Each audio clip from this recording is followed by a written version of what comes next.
ఆంధ్రప్రదేశ్ మాజీ ముఖ్యమంత్రి వైఎస్ఆర్సీపీ పార్టీ అధినేత వైఎస్ జగన్మోహన్ రెడ్డి గారు ఈ నెల 9వ తేదీన పొంగనూరులో పర్యటించాల్సి ఉంది. అక్కడ అంజుమ్ బేబీని 8 సంవత్సరాల పాపను అత్యాచారం చేసి అక్కడ వాటర్ ట్యాంక్‌లో పడేశారు.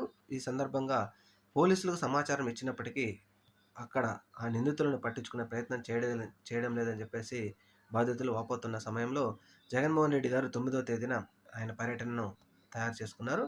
ముఖ్యంగా ఈయన పర్యటన సందర్భంగా ఆదివారం నాడు ముగ్గురు మంత్రులు, అలాగే లోకల్ నాయకులు బాధిత కుటుంబానికెళ్ళి అక్కడ పరామర్శించి ఎస్పీ, డీఎస్పీలు ప్రెస్ మీట్ పెట్టి మేము నిందితులను పట్టుకున్నామని చెప్పేసి వెలువరించడంతో అనూహ్యంగా జగన్మోహన్ రెడ్డి గారు పర్యటన రద్దు చేసుకున్నారు. ఈ సందర్భంగా అక్కడికి వెళ్ళడానికి రెడీ అయినప్పటికీ అధికార పార్టీ ఖచ్చితంగా దాడులు చేయడానికి ప్రయత్నిస్తుందని చెప్పేసి జగన్మోహన్ రెడ్డి గారికి విశ్వసనీయ సమాచారం రావడంతో అక్కడికెళ్ళి మన పార్టీ కార్యకర్తలను, నాయకులను అనవసరంగా